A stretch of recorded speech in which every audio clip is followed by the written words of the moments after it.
దేవతం దేవం గంధజాడూరవందనం దేవకీ పరిపాలంతం కృష్ణం దుర్గం అత్రిక్షేత్రం అత్రిలో వేయించేసినటువంటి రుక్మిణి శ్రీ వేణుగోపాల స్వామి వారి ఆలయంలో శ్రీకృష్ణ జన్మాష్టమి సందర్భంగా విశేష అలంకారం చేయడం జరిగిన ఆ యొక్క అలంకారం గురించి తెలుసుకుందాం. స్వామివారికి చందనంతోనూ అదేవిధంగా డ్రై ఫ్రూట్తో కూడా అలంకారం చేయడం చేసింది.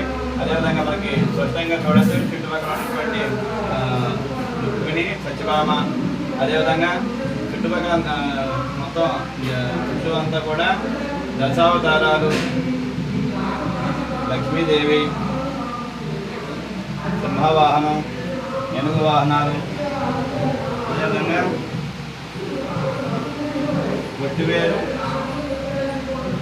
పైనాపిల్ దండ, తులసి దండ, అదేవిధంగా పళ్ళతోనూ ఈ యొక్క అలంకారం అత్యంత అద్భుతంగా రావడం జరుగుతుంది. వేలాది మంది భక్తులు ఉదయం దగ్గర నుంచి కూడా స్వామివారిని దర్శనం చేసుకుని స్వామివారి యొక్క ఆశీస్సులు పొంది దర్శనం అంతా కూడా చూసిన తర్వాత భక్తులందరూ కూడా ఎంతో ఆనందం చెంది శ్రీకృష్ణ జన్మాష్టమి రోజున రుక్మిణీ స్వామి సమేత వేణుగోపాల స్వామి వారి సంపూర్ణమైనటువంటి అనుగ్రహానికి పాత్రయ్యారు.